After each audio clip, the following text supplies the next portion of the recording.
Thank you, Mona. And thank you all for joining me.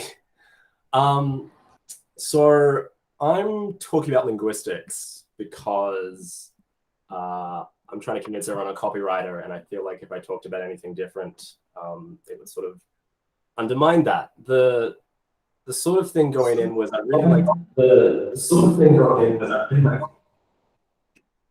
it's a bit of an echo. All right, I think we're cool. Yeah, so I really wanted to build a text-based adventure. That was like my starting premise. But that's not really how FigJam works. You're supposed to research something. So I thought I would just like find a bunch of things I could research that would allow me to build a text-based adventure. And in the process of doing that, I found out that really like the research was the bulk of what I was going to end up doing. So the plan was build a text-based adventure, do like a little bit of research about the second-person perspective, which is like a literary device, which they use in text-based adventures. And I was like, well, in order to do that, I should probably do like a quick and tight little summary of what linguistics is. And it turns out that is just not possible. Linguistics is really, really broad and really, really complex. And it turns out that that's most of what I'm going to be talking about today. So linguistics 101, how odd I can have all of this inside of me, and to you, it's just words. So linguistics is the study of language, and it's actually fairly easy to define language. It's just how humans communicate. All animals communicate, but humans communicate using language. We do it in a bunch of different ways. We use symbols, we use, sign language, but mostly it's in reference to written text and talking. It gets quite difficult though, because when we communicate, what we're communicating is meaning. And it's easy to define language, but meaning is something that we've been trying to define for thousands of years, and we're still not really getting very close. But, language is super important because it's how we communicate with each other. And it comes back to sort of that thing that Mona was talking about in her FigJam about perception, and this idea that it's really hard to know how other people perceive the world. And language is the way that we try to share our experience. But really, we're never going to know what it's like to be another person. And that's the difficulty of asserting what meaning is. But before we talk about like how complex meaning is, we can talk about language, which is quite simple. Language exists at two levels. This concept is called the duality of patterning. There's form, which is like sounds, like the, and then there's the combination of that form. Like you put a bunch of sounds together and you get words. You guys are probably familiar with words. The leading school of thought in terms of like what makes human communication language as opposed to like animals, in particular chimps, is called the Charles F. Hockett's design features. He came up with 16 aspects of communication that humans use, and animals use some of them, chimps use 9 of them. But there are 7 traits that are, differ between chimps and humans. And those are the 7 traits that are in front of you there. So there's the duality of pattern, which is the fact that we build words. We have displacement, which means we can use language to talk about things that aren't temporary or spatially in front of us. Like the reason there is a bee dancing there is because bees can sort of do displacement, and that bees communicate through a little dance, and they can communicate where pollen is, but they can't say where pollen was yesterday or where pollen will be, or emotions. And we can do that as humans. It has reflexity, which is this incredibly complex anthropology, social science-y sort of concept, but kind of grossly compact is this idea that we can use language to describe language. Other animals can't do that. It has productivity, which means we have a grammar framework. while other animals communicate, they don't use grammar. And we have the ability to create something called novel utterances, an utterance being the smallest unit of speech, and we're capable of making up new ones that will fit within our grammar framework. It affords prevarication, which is like the fact that we can lie. Some animals can do deception, but we can actually like create lies. No other animals can do that. And it can be learned. So it's a cultural phenomenon that you are afforded language through your social circles. But there is one other facet of language which is sort of more contentious, and it's called the arbitrariness of the sign. So it works on this premise that words are all signs. And this is a premise which was created by a guy called Ferdinand de Saussure. He's basically the father of linguistics, and he invented semiotics, which is the study of meaning. And he said, a linguistic sign is not a link between a thing and a name, but between a concept and a sound pattern. So if you like understand the relationship of signs, which is dyadic, meaning there is two things, there's the signifier and the signified, and you can see like things are already getting like very, very, very granular. You have to decide whether there's any relationship between the sign and the meaning it's trying to convey. And this turns out to be just the most enormous field in linguistics, whether language is something that's innate and natural and lives inside of us, or whether it's a purely artificial and arbitrary concept. So the arbitrariness of the sign is a social experiment that's been run since like the 1920s, and we do it so many times in so many different iterations, and it usually shows about the same result. So if I was to say the names of these shapes that you're looking at, one of them's name is Booba and one of them's name is Kiki. Does anyone want to like take a stab as to what is what? Lucas. Initially, my gut tells me that Kiki's on the left and Boo Boo's on the right, or what's it called? Yeah, Booba. Yeah, Booba. But I feel like it's the opposite. No, man, you were right the first time.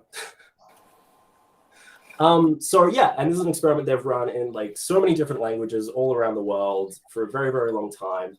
And regardless of what language you speak, generally speaking, most people think the thing on the right is Booba because that's like quite a rotund sort of word. And the thing on the left is Kiki because that's like a very pointy word. And working out where we get that sort of association with is really quite complex. There's another version of the experiment where you take Chinese symbols, which are basically arbitrary, and you show them to people who don't speak Chinese, but you give them the words. Most people can line up some of the symbols and the words. It's about 58% of people, which statistically speaking is like quite significant. So it comes down to whether when we developed our language, whether we were responding to the stimulus around us, like the fact that we call blobs blobs and they're quite blobby, or like brittle structures, when you break them, make a quite high frequency noise. There are all these sounds and stimuli in nature that seem to inform our language, which is something people have correctly observed on Twitter. I agree that frog is definitely right. In my heart, I feel like a frog is definitely a frog. I feel it the same way about pumpkin.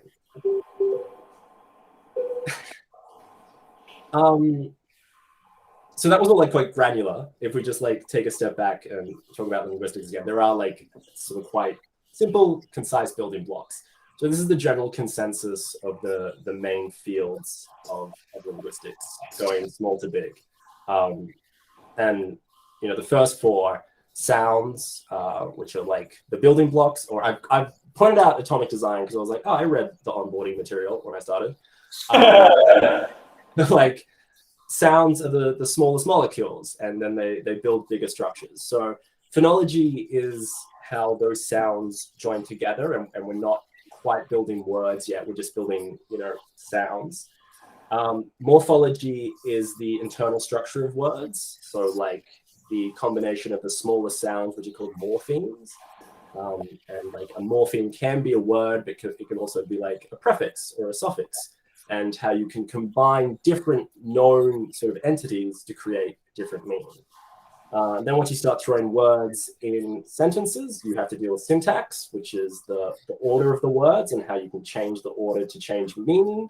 And syntax varies a lot from language to language. Then you get into semantics, which is the meaning that those sentences are trying to convey, obviously quite ambiguous and difficult one. And then you get to pragmatics, which is probably the most interesting one because it's the acknowledgement of the wider social context of language and the fact that you can't take everything literal. This next slide is the best slide. It's not really true, but when I came up with this, I was like, oh, it's so on brand. So this is us. This is the peak of the big jam right now. This idea that language exists within a social context. And it's not actually a meme, but I think it's a fun thing to get to say. Why is language not a meme? I think it's too broad, right? So like definition of meme, idea, behavior, or style that spreads by means of imitation from person to person. Like that sounds right. Within a culture and often carries symbolic meaning representing a particular phenomenon. So the particular phenomenon I feel like is not right. Have you come across the idea of like a memeplex, or like, you know, in the same way that you looked at your kind of atomic structure there, right? You can kind of get that same breakdown of memetics. So you can kind of have memes nested within memes, nested within memes, and then, you know, you've got religions and or potentially languages. Yes. Yeah. I agree. Yeah, I mean, the main reason I say no is because when I wrote that down, I really tried to find, like, I read Dawkins' Wikipedia page. It's like he must have mentioned language if he was going to mention religion. But then also I saw people attacking the religion thing, and I was like, okay, maybe I'm getting a little off track. I mean, it's contentious thought in general, but I'm pretty sure. I think it can be debated, but I reckon you can definitely argue for it. Susan Blackmore does. Sorry, I just missed that. Susan Blackmore does in that meme machine book, which I'm just looking for. It's upstairs. Oh, I know Susan Blackmore. Yeah, cool. Nice. Pragmatics. It's convenient. I am stealing a Shah line here when I say pragmatics is the jazz of linguistics. Because once you get like all the core pieces down, pragmatics is when you can start like doing inversions or, you know, subverting expectations. And it's where language gets really fun and exciting.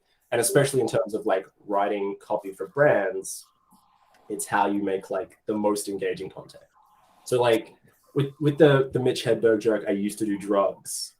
Like the literal meaning of that, we have imposed like a social understanding of it, that when someone says I used to do drugs, what they're trying to say is like I no longer do drugs. And the Hedberg joke inverts that social inference and takes it back to its literal meaning, which I just cannot get over how clever that is. Paul Grice, who was not a linguist, but a philosopher of language, came up with these politeness maxims. Correct. And the politeness maxims sort of demonstrate that when we communicate with each other, most of the time we're trying to be understood and we're trying to be polite. And he had this thing called the cooperative principle, which is when something doesn't make sense at a literal level, it's how we communicate to other humans that they need to start inferring. And that's really what all like sarcasm or comedy or idioms or colloquialisms come down to. It's this idea that the second you change structure, you're communicating to someone else that they need to start doing the hard work. And it's a lot of what we do at LAM, you know, that principle that you don't give a consumer 4, you give them 2 + 2, because then they get the emotional gratification of having solved the little riddle that you've made for them. So those are the basic building blocks of language, right? Going from small to large. And that deals with the idea of language as a human construct. But then once you take it a step further and you start discussing language as a means of like communicating meaning, it gets so much more complex. And it was the point at which I was like, oh, I have fucked my fig jam because this is just way too hard. So W.V. Quine wrote Words and Objects in 1960, and it's sort of in contrast to Saussure, who believed that language was arbitrary. Quine was talking about this idea that language was actually innate and it's a natural phenomenon. And he used all of these terms to sort of explore that idea. And his main tool for sort of investigating language and the idea of true meaning was translation. And he came up with quite a popular thought experiment, which goes like this. If you're in like a strange land and you meet a stranger who doesn't speak your language and a rabbit hops by, and you point at the rabbit and you say rabbit, and they point at the rabbit and they say gutter guy, your first inference is that gutter guy means rabbit, but you actually have no frame of reference from that to work, from which to work. Because gutter guy might mean mammal, it might mean 4 legs, or as Quine provided, it might mean low and undetached rabbit paw. So because we can never properly assert the frame of references from which we're like working out our translation, it's so difficult to find true meaning. But what was interesting about Quine was he was a structuralist, which means his understanding of meaning was drawn to like understanding that it's a methodology that you have to draw from other things, and that's what Neurath's boat is. It's this idea that if you're on a boat that's out at sea and you have to fix a part of it, because it's a boat, you can only fix one part at a time because the rest of the frame supports it, and that's how human knowledge works. Eventually, you can replace all the parts of the boat, and then you have that like Theseus's ship problem. But the ship will always be supporting itself, and that's how human knowledge works. There will never be a blank space from which to work. So what the fuck does any of that mean? Just nothing, really. Like, there's no true meaning. It was dead. It's all horrible. But it does give us this like really interesting room to work with as humans, right? Like, as Mona said, there's an enormous gap between what we see and what we perceive. And as humans, there's this enormous gap between what we say, what we mean, and you can take it one step further, and it's like how people perceive what we say. And within those gaps, there's like so much just interesting stuff we can do. So that's like such a rushed summary of linguistics, which gets us one step closer to the thing I actually wanted to talk about. We're chugging along. Perception. This is a Dimitri Martin joke. I'm writing my book in fifth person, so every sentence starts with, I heard from this guy who told somebody. So I want us to look at the grammatical person, which is a concept you guys would have all covered in school. The most popular grammatical person is the first person, where you read something that is written by the person who wrote it. So you use pronouns like I, we, and us. Here are some examples from, does anyone want to like, we could like make it a game. Does anyone want to like see if they can guess what these are from? They're very like straight white male books.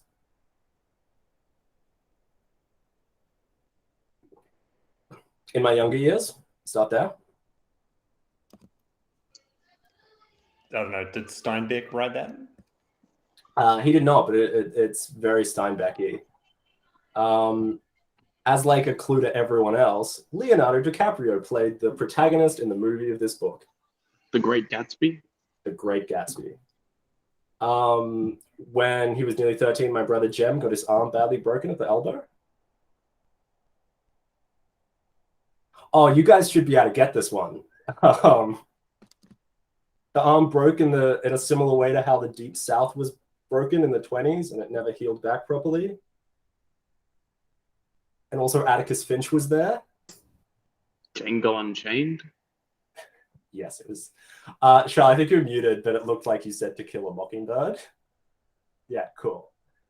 And this last one was another example of first person from a guy who really didn't like posers, people who are fake. He wants to know where the ducks went when the pond falls over. It's Holden Caulfield. Yeah, it's Holden Caulfield, Catcher in the Rye. So, first person, there are two sorts.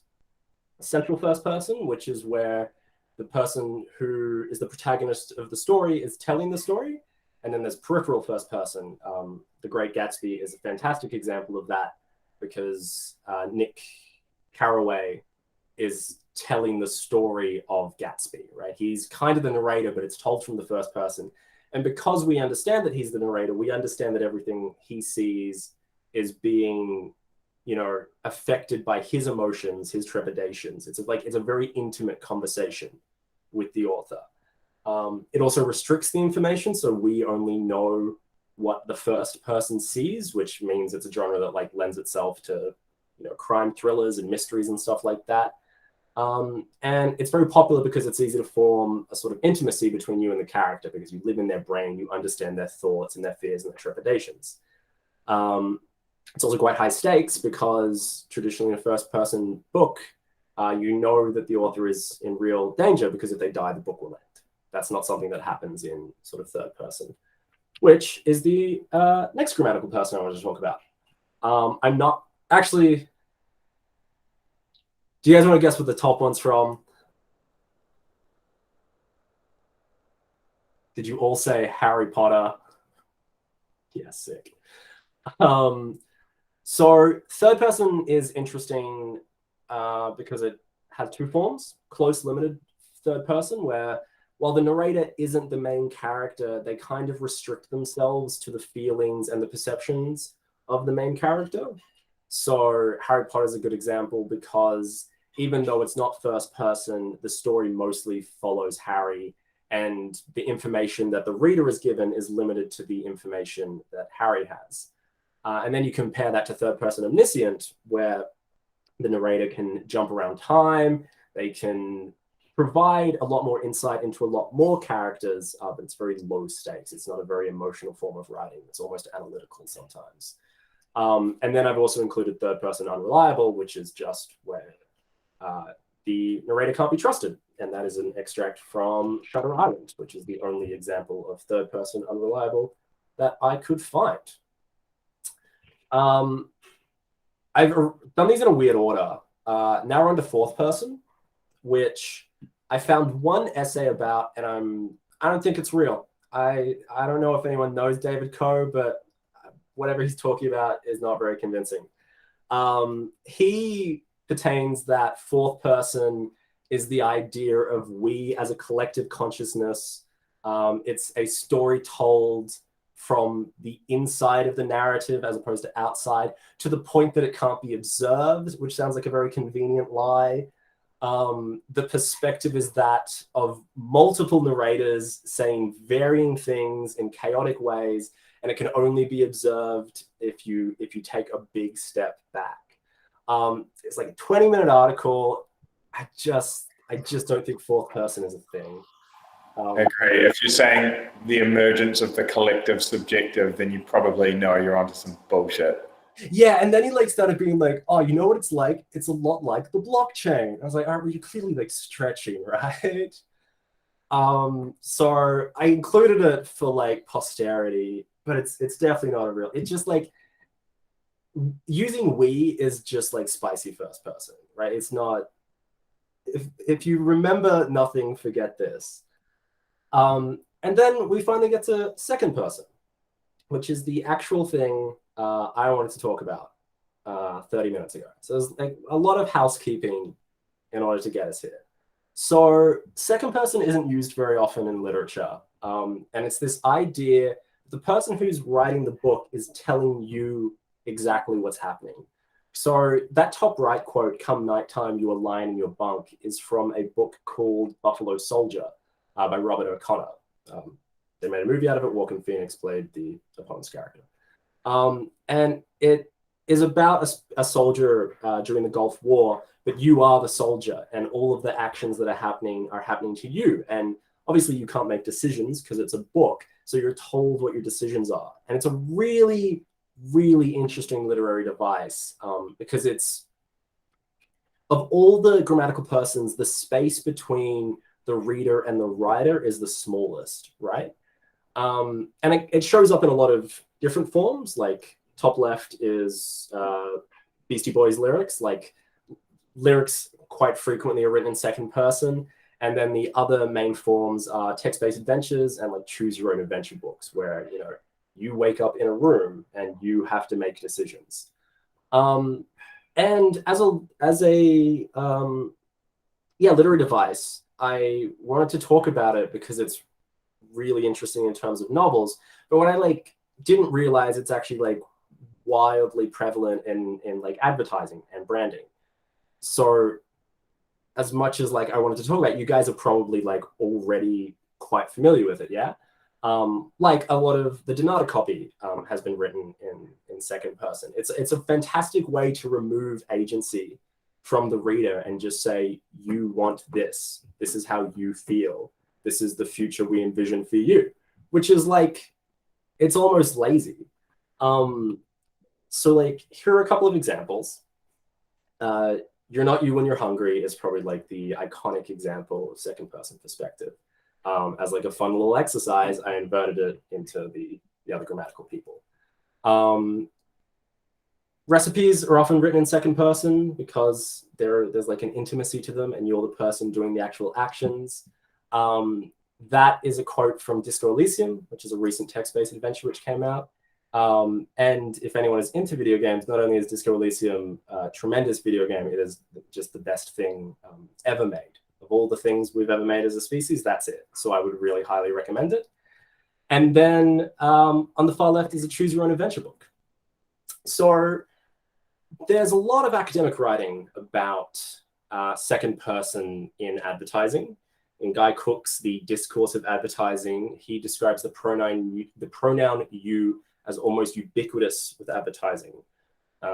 Addressing audiences directly demands their attention. It removes their choice. They can't be passive. They have to engage with the ad if they are like going to read the ad. It's the shortest distance between sort of consumer and product. And that's the main reason I wanted to talk about second person.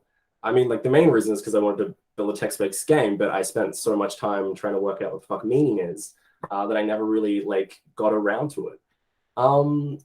Yeah, I think that's probably my fig jam. I think that went for an okay amount of time. But just before you finish, have you done a Snickers ad in the fourth person there for us? Yeah, I think like as much as conceding that fourth person is a thing, I just think like, oh, I'll just write something wanky. And That's so fucking good. Be convinced that it's a real thing. The subjective consciousness would say we hunger not. We hunger not. Actually, to be fair, just as your boss, the feedback I'd give you is we hunger not now, or we hunger no more. No, I think it would be. No, you're right. It's we hunger what not now. Yeah. I thought that was just a literal translation of German.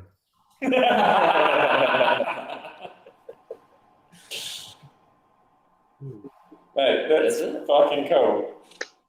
Yeah, it was a lot of like. Oh, thanks everyone.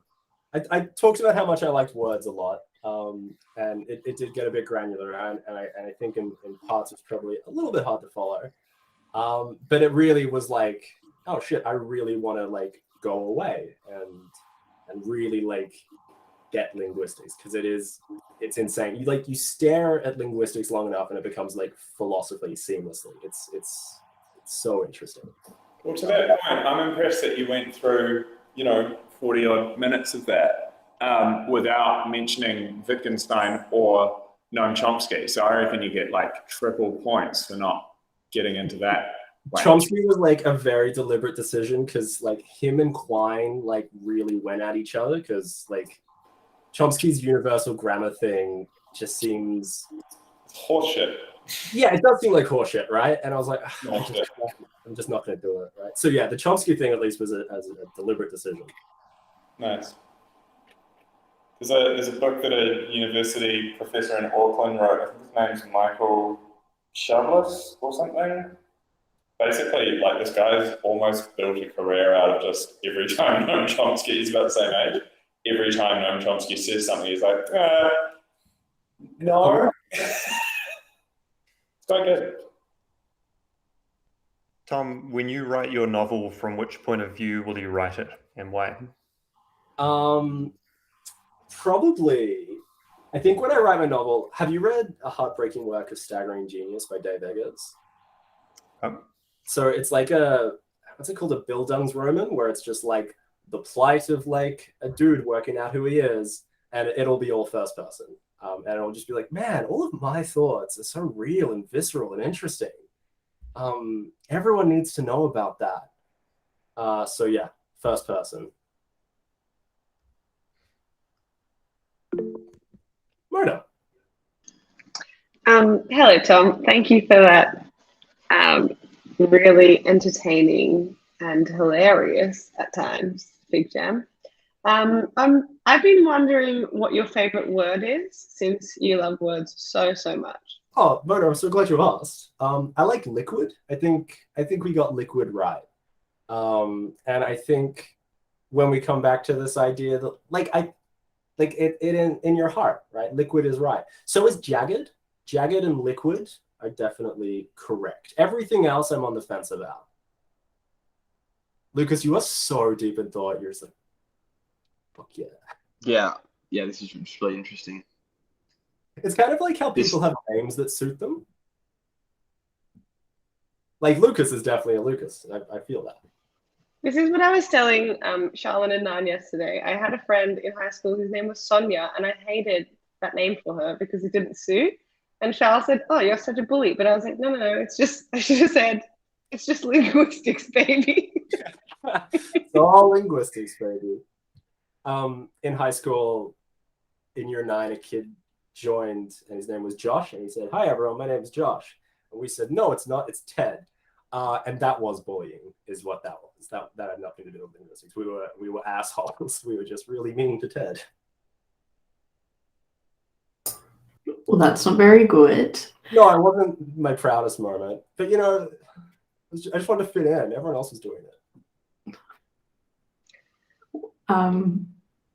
I hope that things have changed for you. George decided to get in. Years are behind me. I find the experiment about about the sounds and identifying them to shapes, also like names and shapes. I find that so fascinating because I often think about, like, one thing I really loved in uni was film composition. And in film composition, like, I have to be able to watch something and understand how a sound like supports and creates the emotion of what's on screen. And like, you can get that so wrong, but I'm always really fascinated by what makes it right. And whether in music, like, we hear a song and we're like, that's a sad song. Sometimes I wonder how much of that is socialized and how much of that is sort of like so whether there's like empirical truth, whether there is well, there's the theory that like it's all, what's it called? It's synesthesia, where you relate, sounds to colors, or like areas of your brain that are quite close together have like causal links. And there's that theory that words get their meaning just because they're like in close proximity in the brain. And like that's close to objective truth, I guess, in terms of humans. There are other theories around like innate standards of beauty, symmetry. The reason that there are kind of like adaptive explanations for beauty that like David Deutsch gets into and whatnot.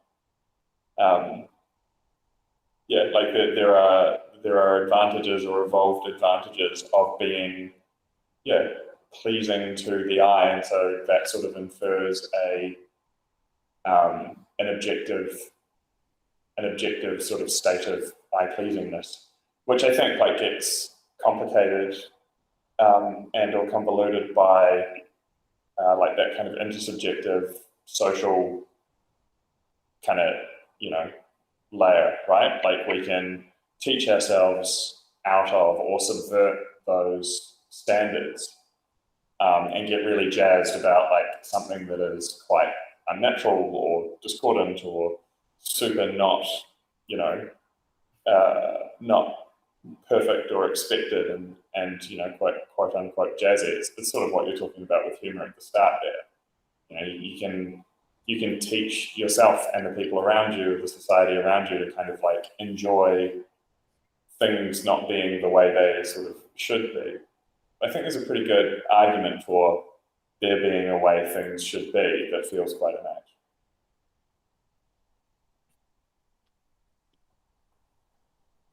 Personally. Are those 8 beauty standards meant to be like timeless? Because I feel as though beauty standards across cultures and also time periods have changed so much. Yeah, so again, like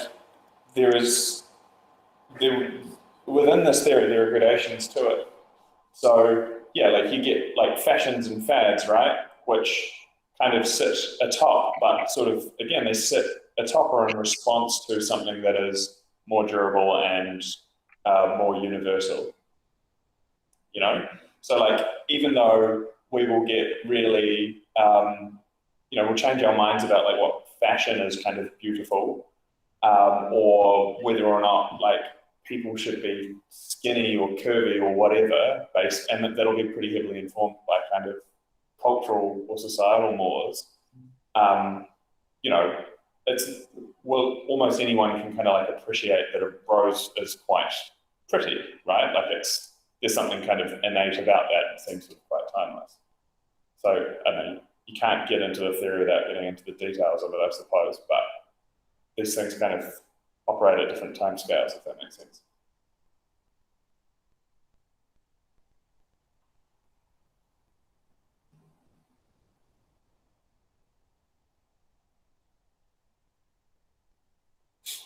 I have well, not a question, but a thing with second person ads, because you kind of discussed it before. So sometimes I hate it, especially when it comes to Spotify. And I keep getting this ad about like, have you always thought you wanted to like make money by doing what you love and like do what you love, join the army? And I just keep responding, no, fuck off. Like I just talk to the ad and they just got the algorithm completely wrong.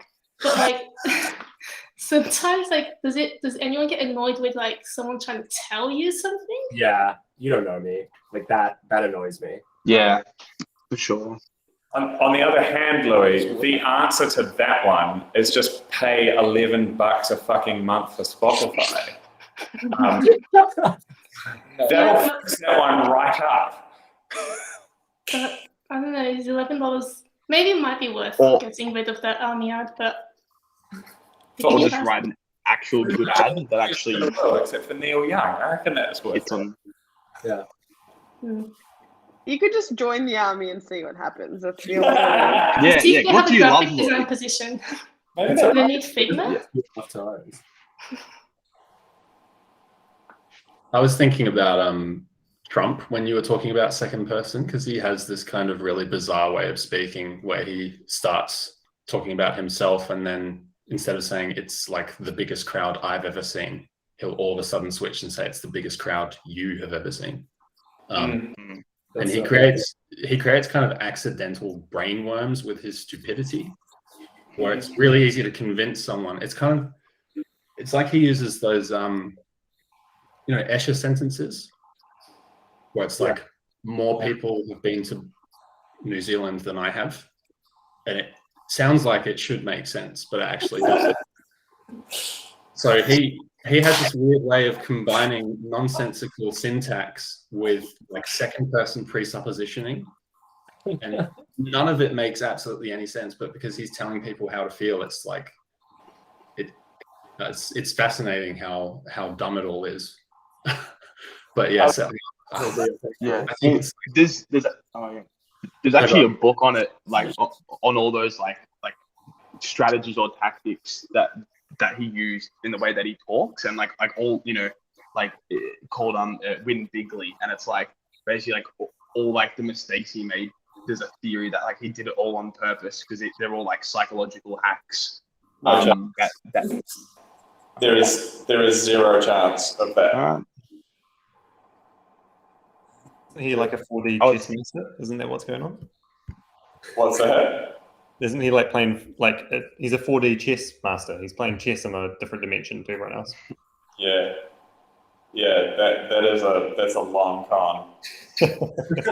Indeed, It's a long motherfucking con. I think that's I think that Occam's razor pretty much rules that one straight out. I can't stop thinking about that sentence, dog. That was fucking genius. Yeah, well, it's easy to make people, you know, for him, for example, he could say, I don't know, more people have been to Mexico than you ever have, and you better believe it, and then you can believe me and they're like, yeah, I fucking hate Mexico, but it's like he's not saying that.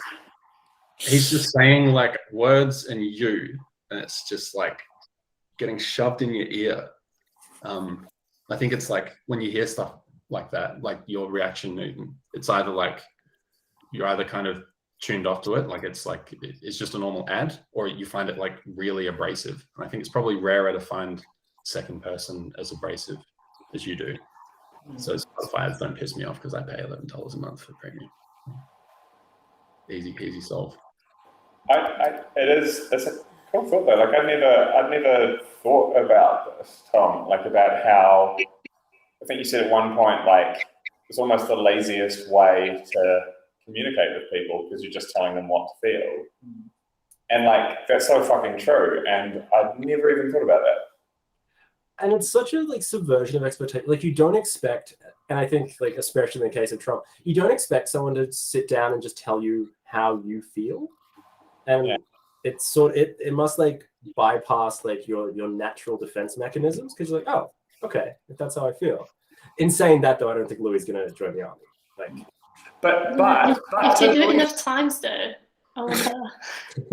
But to Louis' point about the army, it kind of works like a horoscope, right? Like if you can make it vague enough, then you'll be like, oh, maybe I'm not me when I'm hungry. You know, like maybe that's kind of the trick. It's just like say something, but not much, but something.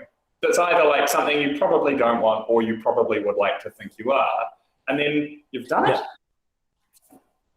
It requires really like vigilant antivirus in your ears. It's like when someone says the word should to me in any context, I'm always like, should what follows?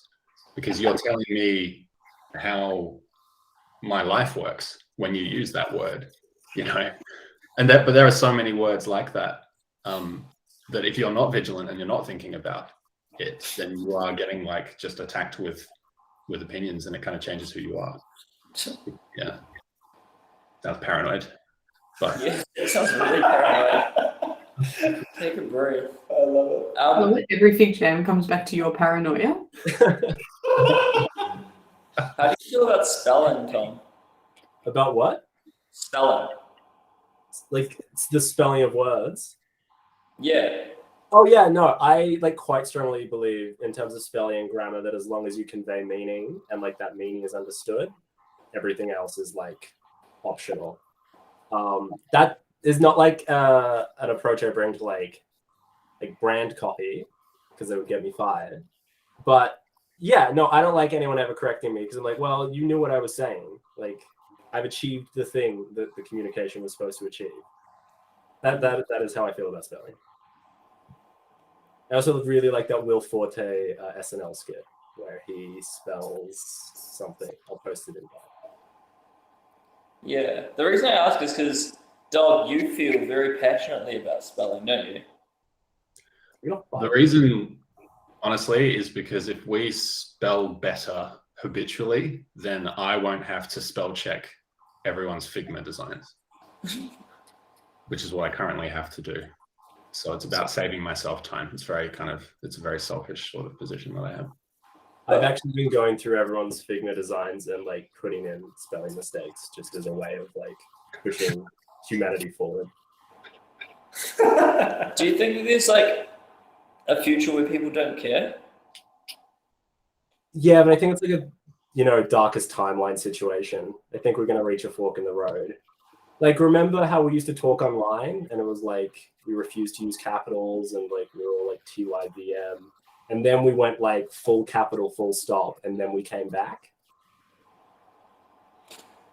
Yeah, I think your point on like degradation of meaning is pretty critical. There's more you can get away with spelling usually than grammar, I think. Yeah. Yeah. But they both have, I think spelling is kind of like a hygiene thing, right? It's just like, part of it is kind of like a formalism, which is like, I don't know, I understand that there's like a way that I should be, and I'm kind of like, showing everyone respect by doing that, which is like a bit old and fussy and whatever. I think there's enough room within spelling to kind of essentially not make that, whatever. You can still communicate perfectly well without spelling to a point. Isn't it interesting though how like if you change the spelling of a word, even though the pronunciation sounds the same, will be the same, that it conveys a different tone? Say that again. Like me spelling work with an E instead of an O says something, even though it's pronounced the same. Yeah. My attitude's different just by spelling it that way. Do you know what I mean? Yeah, I think that's deliberate subversion, right? Yeah. Because you can write out sentences where you just get the first and last letter right and fuck everything else up, and we can read it very happily. It's when something is, again, it's when you've set an expectation and you've knowingly subverted it, and as you said before, Tom, you've given the audience 2 + 2, not 4. That's when it becomes a signifier of its own, right? It becomes a semiotic of its own. I mean something other than just work, as opposed to like, I don't want to spell this. Yeah. So much nuance in it all, hey? Don't even get me started on italics. Nice. Is that like, I've only ever come across our particular use of italics at LAM, but is that from outside LAM that someone's brought in? Like, am I just ignorant, or is that really something that's evolved into a part of our internal language or expression? In addition to the word work being spelt with an E exclusively. Yeah, and that one. I think there's like a bit of internet language in it. Yeah. Because strike through, bold, and italics was sort of like what we were pretty limited to for a while there.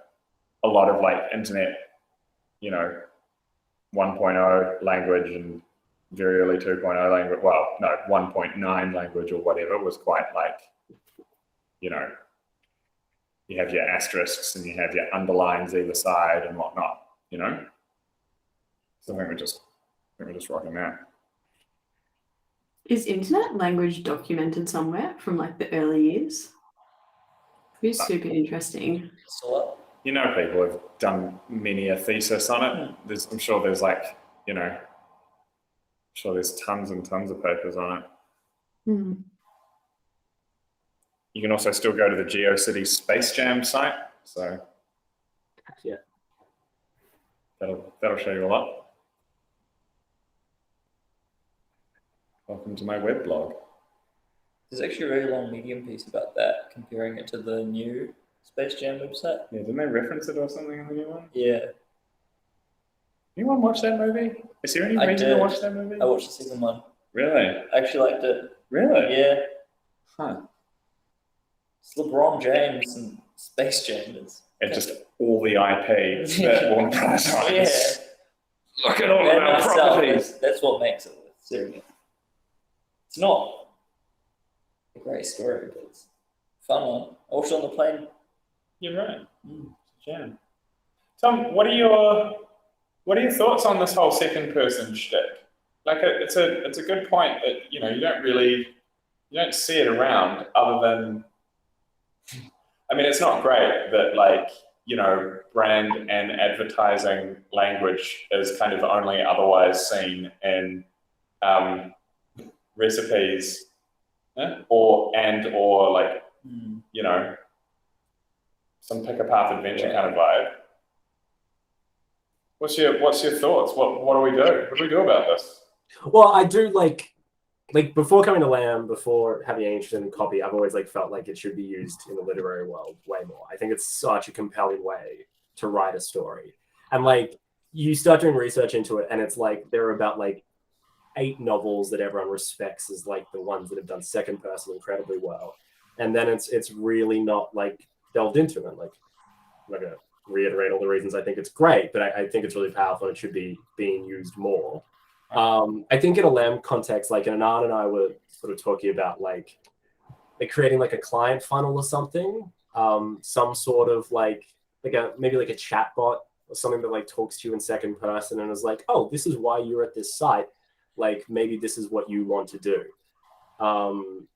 But yeah, I would definitely like to see more of it.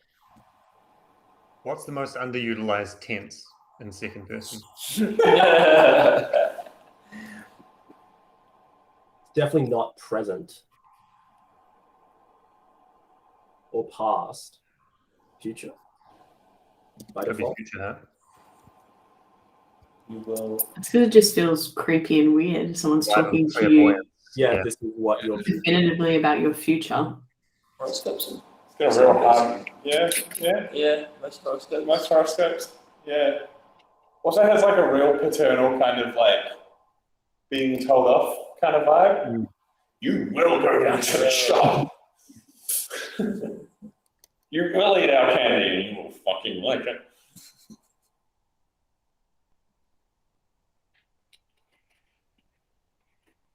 What person did Jane Gum speak in Silence of the Lambs? What would we call that, Tom? When she's talking to what are you talking about? It puts the lotion in the basket. What the fuck is that? That's difficult, man. Oh wait, no, that's just second person, except you've replaced the pronoun you with it because he's dehumanizing him, right? Yeah, but that's not it isn't a second person pronoun. Yeah, I mean you can dehumanize something, but if you can't simultaneously take agency from it and give it instructions, right? Have you just discovered fourth person? Oh my god. Maybe this is fifth person. Maybe this is 2.5 person. 2.5 feels right. Also, maybe because of his obsession with skinning and wearing women's skin, he wasn't super into linguistics. Maybe those things don't overlap. Yeah. That's just my way of clarifying for everyone that I killed 0 people. And in saying that, it doesn't clarify anything. Yeah. Some doth protest too much. Shall we? Not today or ever. I was saying, shall we wrap it up there? I feel like we're getting into the weird dwindly bit of the conversation. I'm sure we'd like to. That's actually a good word too, dwindly. When something dwindles. Actually, so is dawdle. Yeah, dawdle's good. Yeah. It's like a half onomatopoeia. Phonoaesthetics is the study of how nice words sound. If anyone ever just wants to message me a word that they think is nice, I'm totally down for that. Yeah. Send you some now. Mate, that was such a good fig jam. I really appreciated your nerding out into it. Oh, it was fun, though. I was terrified most of the day, but it was, in retrospect, super fun. Not Yeah, that bad. Thanks, Tom. Thanks, Tom. Yeah, have a good weekend. Catch you later. Thanks, Tom. Crushed it, bro. Straight crushed it.